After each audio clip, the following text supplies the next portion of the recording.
Olá, eu sou a Renata Castro, CFO da EC Logística.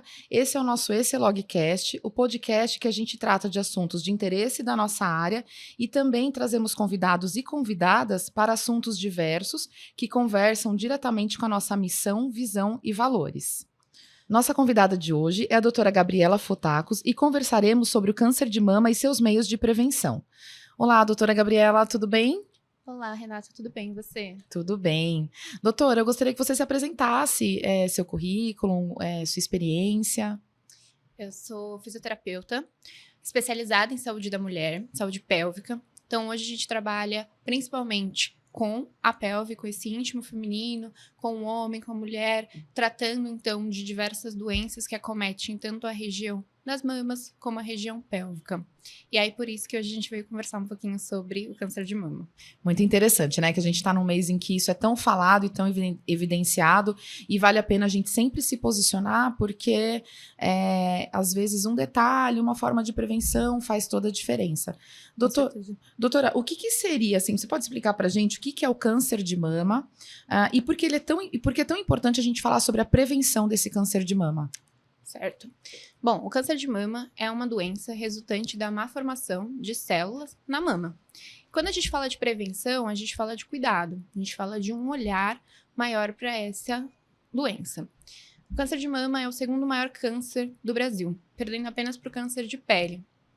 Pelo INCA, a gente determina que tem 75 mil novos casos que vão surgir até 2025. Então, é um câncer com um nível muito alto, né? E a gente sabe que quando a gente fala de prevenção, a gente consegue tratar esse câncer antes. Então, a gente vê esses sinais e sintomas que variam de um nível de câncer para o outro, mas que a gente pode identificar e tratar esses cânceres com maior rapidez. Falando de rapidez, a gente sabe que 1 a cada 3 cânceres que são diagnosticados com essa antecipação conseguem ser curados. Então, falar de prevenção é falar de cura nesse momento. Interessante. E é importante a gente expor, né? Porque às vezes a pessoa tem o sintoma, sente uma coisa ou outra ali, mas a pessoa passa, acha que não é nada, ou acha que no mês que vem não vai sentir, né? Então, é importante deixar claro que quanto antes, melhor.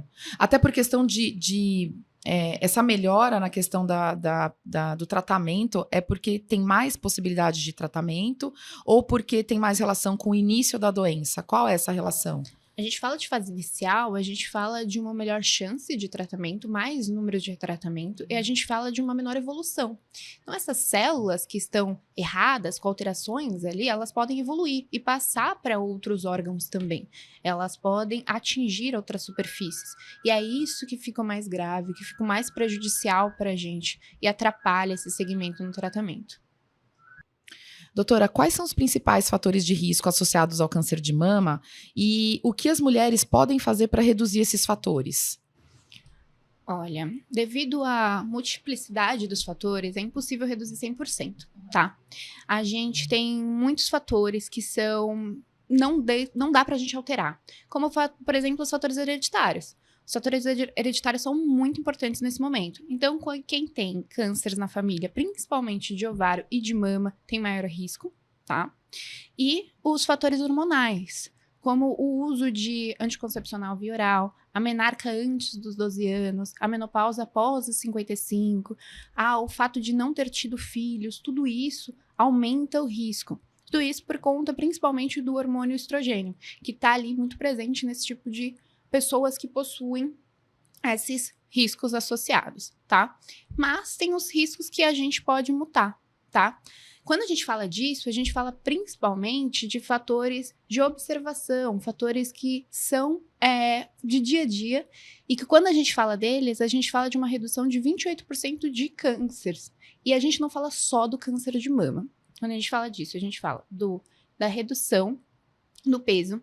Então, reduzir aquele nível de obesidade que é muito alto ainda no Brasil. A gente fala da redução do consumo de tabaco, cigarro em geral e bebidas alcoólicas e a prática de atividade física, tá? Então, se a gente conseguir diminuir na nossa dieta aquele consumo de gorduras saturadas, evitar o consumo de coisas muito industrializadas e tudo mais, já auxilia muito. Se a gente conseguir encaixar na nossa rotina uma prática de exercício físico, e assim, eu falo que o básico funciona. Então, 30 minutinhos por dia, uma caminhada leve, uma coisa que você goste, que você se sinta bem praticando, isso já ajuda muito. E o consumo de bebidas alcoólicas, que é um nível muito alto de evidência para o câncer. E agora a gente tem uns novos estudos que estão falando bastante do tabagismo. Ainda não tem tanta evidência, mas a gente sabe que o mínimo que a gente tem de evidência já mostra que o baixo consumo ou não consumo auxilia na prevenção também. Acredito que seja um fator importante falar sobre a bebida e até o tabagismo, porque a nossa juventude tem tido acesso, né, assim, mais cedo, né, os adolescentes têm tido esse acesso à bebida e ao próprio cigarro, cigarro eletrônico, em que pese seja proibido, mas a gente sabe que existe por aí, e é interessante deixar claro para eles, porque eu, por exemplo, fazia ideia do tabagismo, mas não do alcoolismo, eu não tinha ideia dessa relação do álcool com o câncer. E o nível é alto, inclusive o tabaco é até menor, o tabagismo é até menor do que o álcool. Então, o consumo, ele tem que ser controlado, né? Aquilo, tudo em equilíbrio. A gente também não vai falar de, vamos parar 100%. Vai reduzir? Vai prevenir? Vai. Mas a gente também tem que encaixar na nossa rotina, não precisa do exagero, né? É aquilo, o básico funciona. Encaixar um pouquinho de tudo que a gente gosta no nosso dia a dia, sem que a gente exagere, sabe? O consumo consciente. Vou beber uma cerveja? Vou beber no final de semana. Vou ser hipócrita aqui com você se eu falar que eu não bebo. Mas eu vou beber no final de semana. Não vou beber no meu dia a dia, todos os dias, um consumo elevado. Uhum. E a mesma coisa para a prática de exercício. Então, eu vou encaixar no dia a dia de uma forma que fique mais regular, que eu goste, que eu me adapte, que fique bom para mim. Legal. Doutora, falando agora de autoexame, que tipo de autoexame as mulheres podem fazer em casa para detectar possíveis alterações nas mamas? Bom, a gente fala muito do autotoque. O autotoque, ele é muito importante. Então, a mulher, o homem, aquele que tem alguma presença, observou algum sinal, ficar desnudo, em frente ao espelho, de pé, levantar o braço, sentir as mamas, sentir a axila, abaixo do braço, se tem alguma presença de um nódulo, se tem uma presença de algum tipo de líquido saindo ali da mama, se o mamilo tem alguma presença de uma textura diferente, uma coloração diferente, é tudo muito importante, tá? Só que não é o único ponto que a gente tem que ver, tá? O autotoque, ele é extremamente importante, ele é extremamente necessário, mas existem algumas pesquisas que invalidam a sua real importância, porque ele não é o único fator. A gente tem que fazer, a gente tem que se sentir, porque eu acho que o principal é a gente ver o que tem de errado. Se a gente não conhece nosso corpo, a gente não vai saber o que tem de errado, né? Mas não é o único fator. Doutora, existe uma idade, por exemplo, o autoexame é importante, sugerimos que o autoexame comece a ser feito a partir de 12 anos, a partir do período menstrual, né, quando a pré-adolescente menstrua. Tem algum tópico, algum ponto de partida para esse autoexame? Infelizmente, não, tá? A gente fala de autotoque quando a gente fala principalmente da consulta ginecológica. A consulta ginecológica te dá um parâmetro ideal quando a gente vê históricos na família, a gente vê algum tipo de risco mais forte, tá? Então, aí a gente começa a pensar nisso de uma forma mais antecipada. Mas eu acho que a gente volta naquilo, né, de conhecer o seu corpo. Quanto mais cedo você conhece o seu corpo, mais cedo você sabe identificar o que tem de errado ali. Então, eu vejo que eu acho que é mais importante a gente pensar em quanto eu tô conhecendo o meu corpo, de o quanto eu vou só fazer o autotoque para pensar só no câncer. Porque a gente não fala ali só do câncer, a gente fala, não só, né? A gente fala de várias coisas que podem acontecer, de alterações no nosso corpo, de outras doenças que podem ser acometidas por conta de uma coloração diferente, por conta de um líquido que pode estar saindo ali da mama, doenças sexualmente transmissíveis que podem dar algum tipo de intercorrência ali também. Então, tudo ali a gente pode e deve olhar com cuidado. Muito bom. Além da mamografia, quais são outros exames que as mulheres devem considerar como parte da prevenção do câncer de mama? A gente fala do autotoque, a gente fala da mamografia e aí a gente fala da mamografia diagnóstica. A mamografia diagnóstica a gente pensa quando a gente fala dessas mulheres que não estão na faixa necessária para fazer a mamografia. A mamografia ela é indicada para mulheres de 50 a 65 anos, realizada a cada 2 anos, para a gente ver o que está acontecendo ali naquela mama. Então, a gente vai lá, realiza a mamografia. Ah, fiz o autotoque antes, fiz o autotoque depois desse período, né, de idade e vi alguma presença diferente. Aí eu faço uma mamografia diagnóstica. Fiz a mamografia diagnóstica, deu a presença de realmente alguma coisa ali que chamou a atenção do examinador, chamou a minha atenção, preciso investigar mais. Aí é realizada uma biópsia, que a gente retira um pedaço daquela lesão para ir para a análise e ver realmente o que é aquilo que está acontecendo. Doutora, nesse caso, a gente está falando de mamografia, do autoexame. Eu vou contar uma história particular aqui, né? Que há uns 10 anos atrás, mais ou menos, eu fiz uma ultrassom da mama e saí de lá com, vou colocar um suposto diagnóstico, porque o médico, a pessoa que fez o exame, falou para mim que eu estava com um nódulo a 1 hora da mama esquerda e que eu não vou lembrar exatamente as palavras, mas eu saí de lá entendendo que eu estava com câncer de mama, através de um exame, uma ultrassom de mama. É possível diagnosticar? Porque eu saí de lá apavorada. Eu lembro que eu liguei pro meu pai, chorei, pai, tô com câncer. E aí, 3 dias depois que eu peguei o resultado, voltei no meu médico, não era nada daquilo, era um nódulo hormonal, acompanhei, depois sumiu, já tive minha filha, amamentei minha filha quase 1 ano, enfim.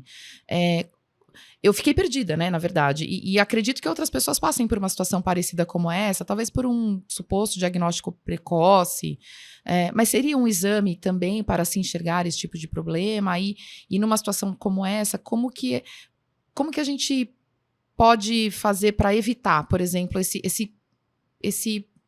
chateação que foi gerada, esse desgaste, né, que foi gerado ali.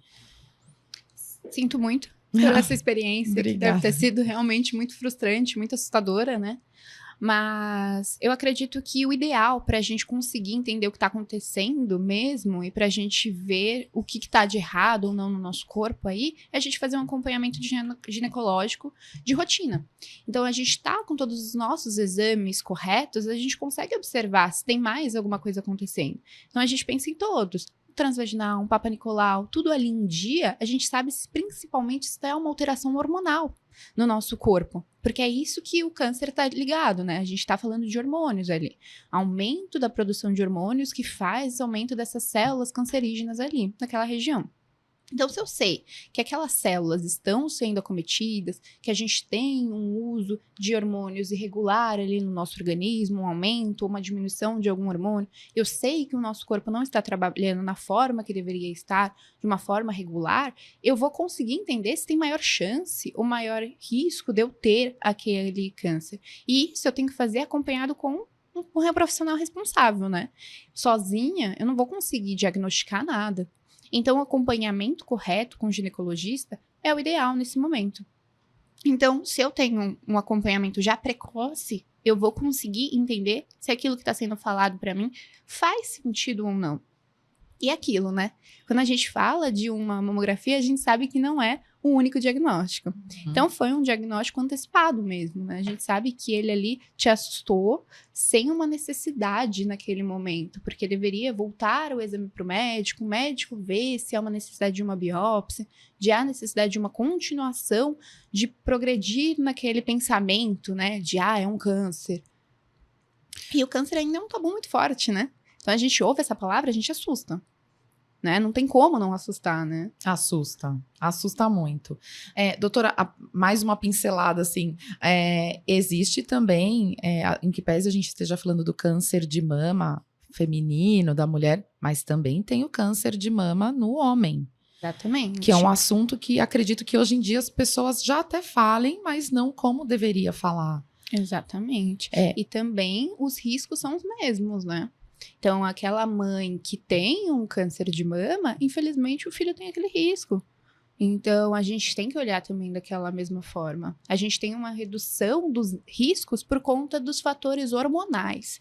né? Mas os outros riscos ainda estão encaixados. Então, aqueles riscos principais que a gente falou, do consumo de bebidas alcoólicas e tabaco, quando a gente fala do uso de atividades físicas e a dieta, né?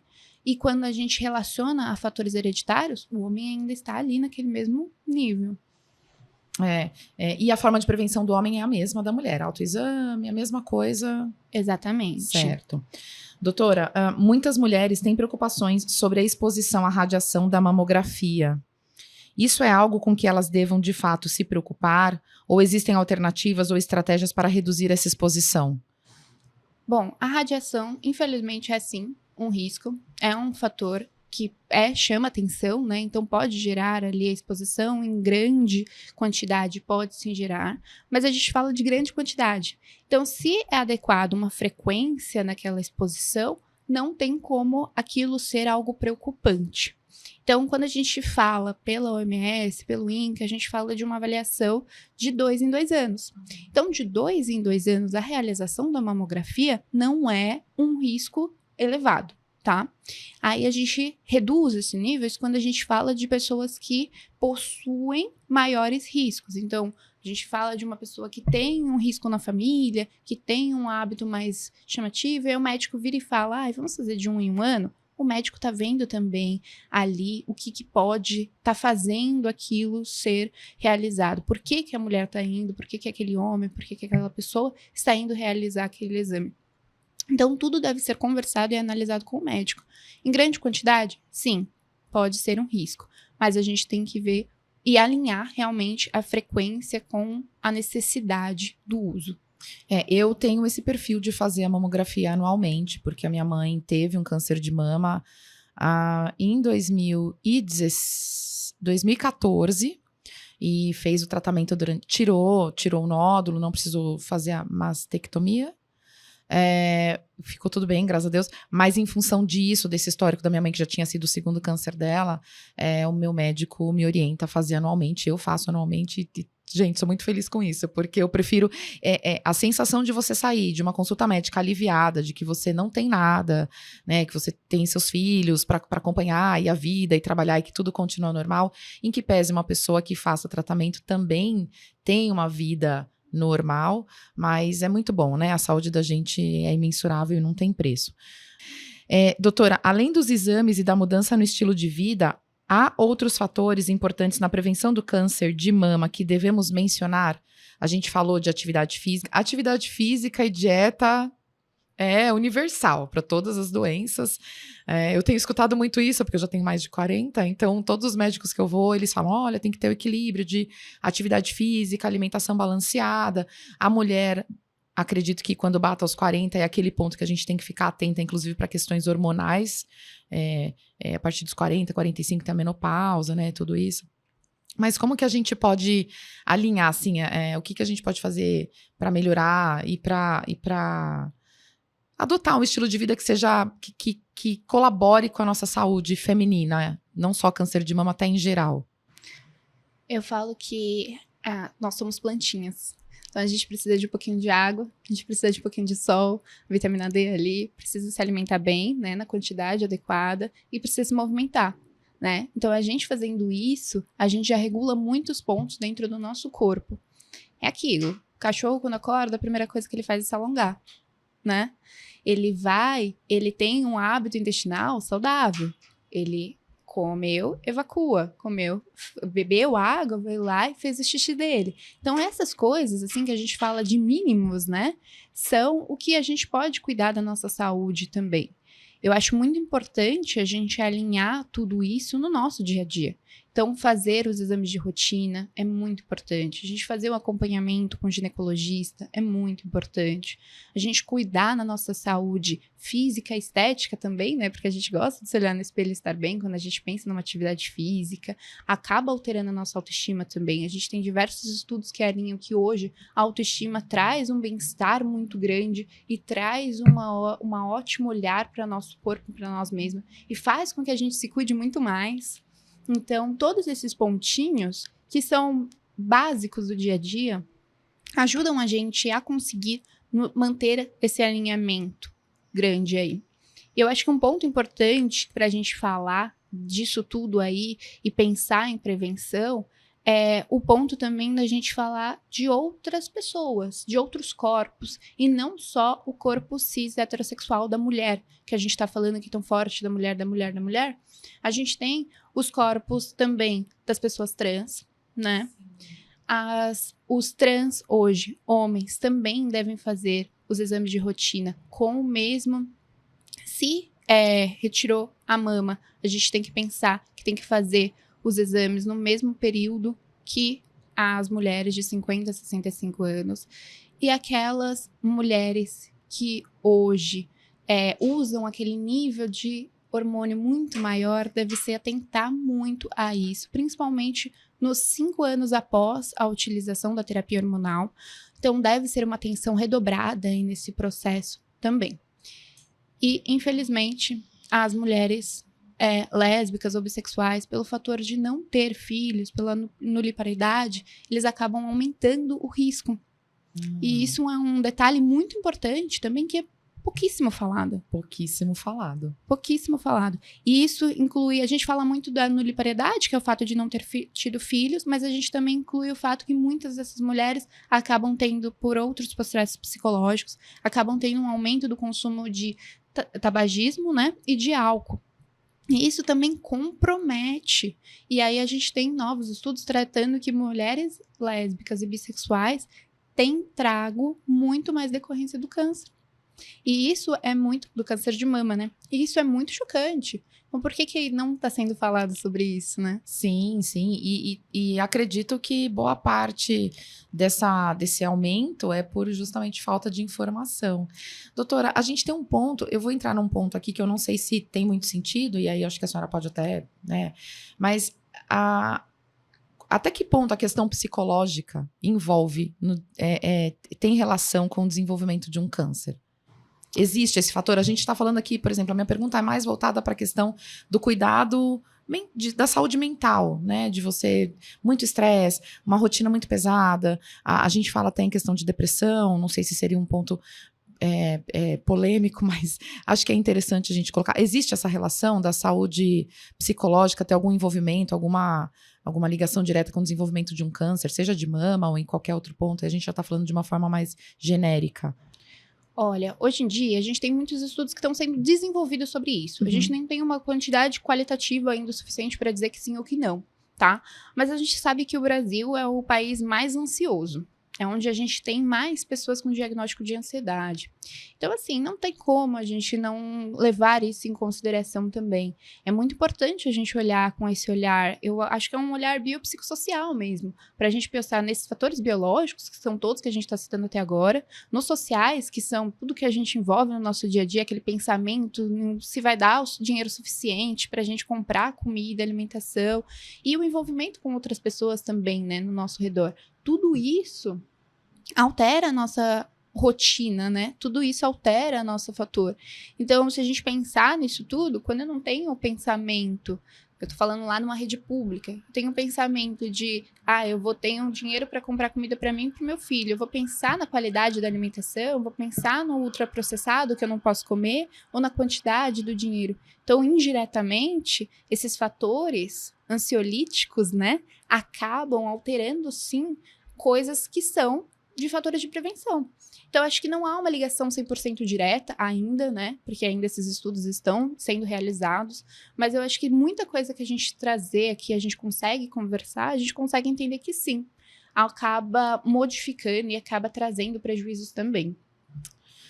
Eu dou uma lida, eu leio um pouquinho sobre isso e é um fator que me chama muita atenção. Até por algumas situações que eu observei ao longo da minha vida, né? Da minha história. Falando já sobre o diagnóstico, né?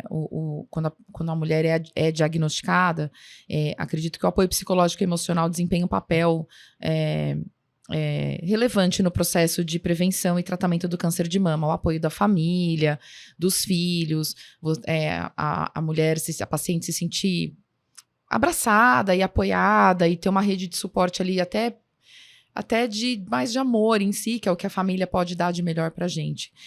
Como as mulheres podem lidar com o estresse e as emoções, doutora, que surgem durante o processo do tratamento, já falando da questão de tratamento. Bom, quando a gente recebe o diagnóstico, é um luto, né? É um luto ali, a gente pensa em 1 milhão de coisas, é um tabu muito forte pensar em câncer. A gente liga essa palavra diretamente à morte, né? A gente não pensa naquele momento numa cura. Infelizmente, a gente é condicionado a pensar no pior, né? Então, acho que o principal é a rede de apoio nesse momento. Acho que todo mundo precisa de um psicólogo ali do lado, em qualquer fase da nossa vida. Mas, nesse momento, é o item principal ali, para a gente entender as nossas emoções, entender o que está acontecendo, entender todo o externo, o ambiente que a gente está sendo colocado, que é muito novo, o que aquelas pessoas ao nosso redor podem ajudar. E quando a gente fala principalmente da mulher, eu acho que a gente leva para um nível de pressão muito grande que a mulher já tem, né? É o cuidado com o filho, é o cuidado com a família, com a rotina, com o trabalho, com todas as coisas que a gente sabe que o peso da feminilidade é muito forte nesse sentido. Então, todo esse peso acaba trazendo diversos lutos e diversos medos ali, diversas inseguranças. Eu acho que os 2 pontos principais ali para essa ajuda é buscar o apoio psicológico, mas também buscar o auxílio, pedir ajuda para a rede de apoio, que é muito importante.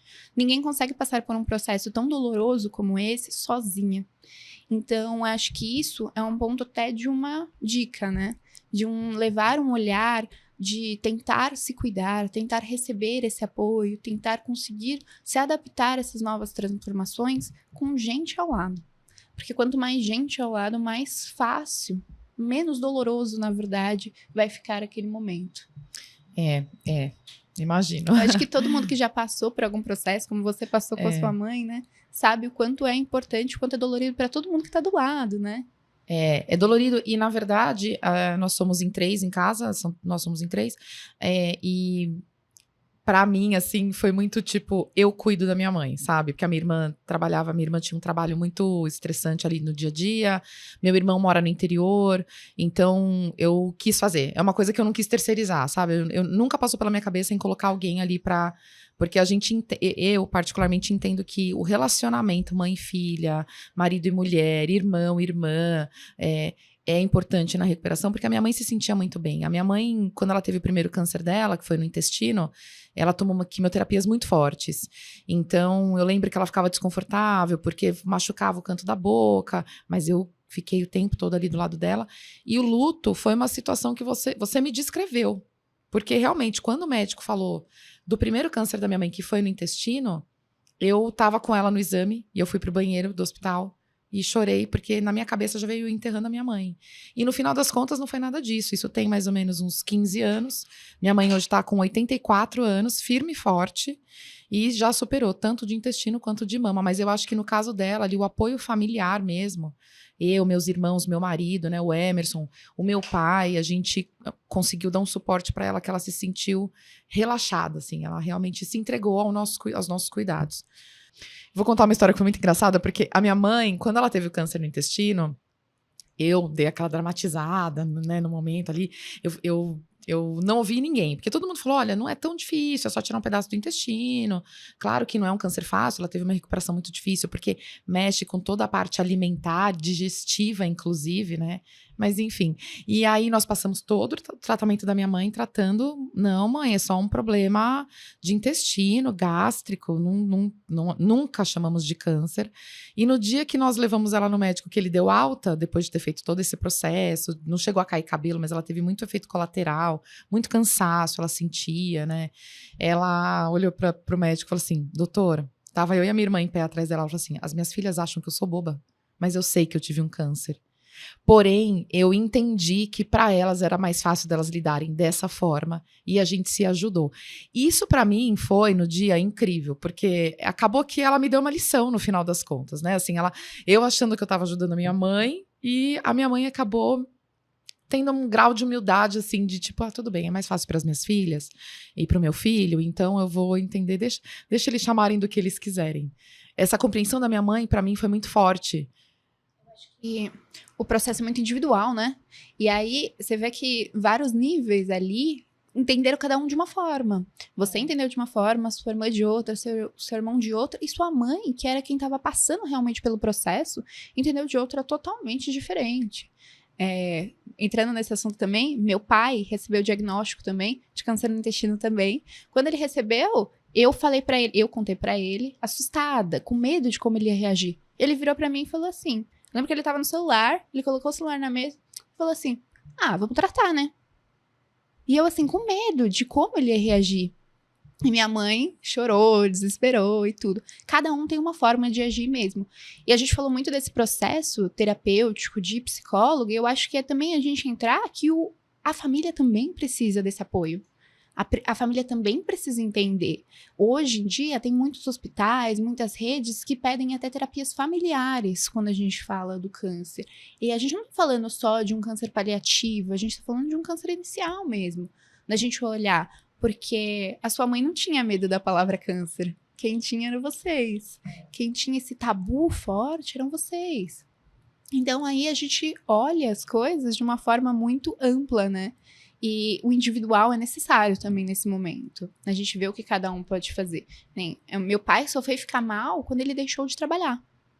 Entendi. Quando aquilo ficou restritivo para ele, o trabalho, ele começou a pesar outro ponto da vida dele. E não o câncer. De tipo assim, o trabalho que tá me atrapalhando, não o câncer. E tem gente, eu vejo muitas relações das mães do câncer de mama, por exemplo, do medo de não ter filhos. De um medo de não poder amamentar, de um medo de perder a sua feminilidade, porque o peito é um risco de mama ali, de a gente falar do feminino. Sim. É um artigo de beleza também, é uma estética. Então eu tô perdendo o meu bem-estar, eu tô me olhando no espelho e não tô me sentindo bem às vezes. E aí isso afeta a sexualidade, a gente afeta a autoestima, afeta muitos pontos, que também é um luto. Né? Exatamente. Eu lembro que existe, quando a gente fala do câncer de mama, o médico, quando ele falou da cirurgia da minha mãe, ele falou, olha, a gente tem tecido mamário nas axilas.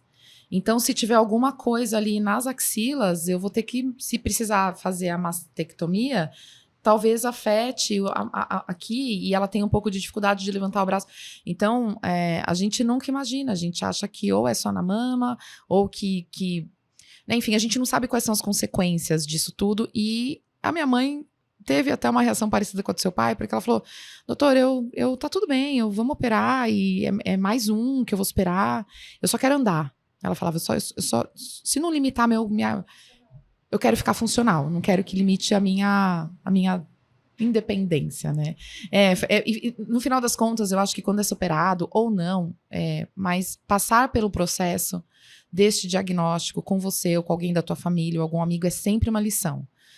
É sempre uma lição. Doutora, para concluir, qual mensagem ou conselho a senhora gostaria de dar às mulheres sobre a prevenção do câncer de mama? Bom, acho que a principal mensagem é reforçar o fato do autocuidado. Então, o autocuidado é o autoolhar. Então, a gente entender o que tem de errado no nosso corpo. Quando a gente entende o que tem de errado no nosso corpo, a gente consegue buscar alternativas para se ajustar.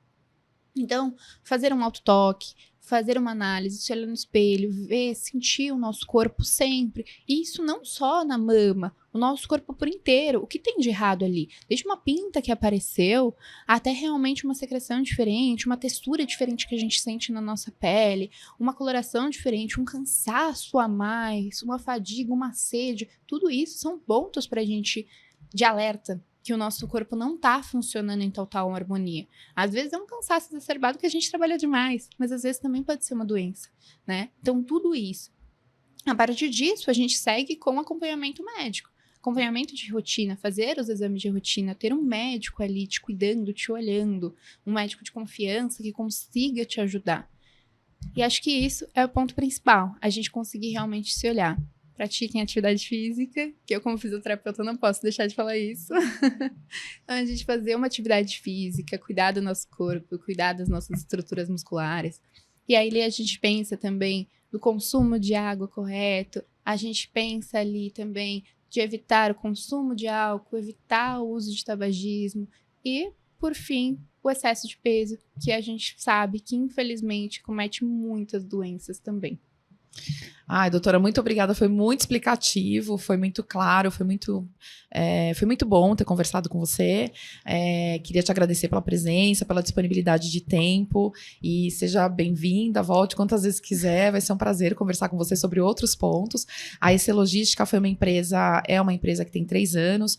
Até mais ou menos o primeiro trimestre desse ano, nós éramos 90% de mulheres e aí a gente cresceu, a gente mesclou um pouco mais, mas a nossa base forte, as nossas gestoras aqui são 3 mulheres, né?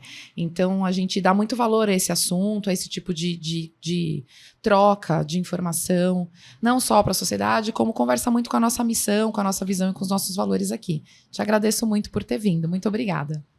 Eu agradeço pela oportunidade de estar aqui falando e queria parabenizar vocês realmente por essa iniciativa, porque é muito legal ver essa troca de forma real mesmo, a gente entendendo o que são as necessidades e trazer informação para as pessoas que é necessário. Quanto mais informação, melhor, né? Sim, com certeza. Tem rede social para deixar para o pessoal seguir você? Tenho Instagram, que é a Gabriela, com 2 L's, Fotacos, é meu sobrenome, fisioterapia.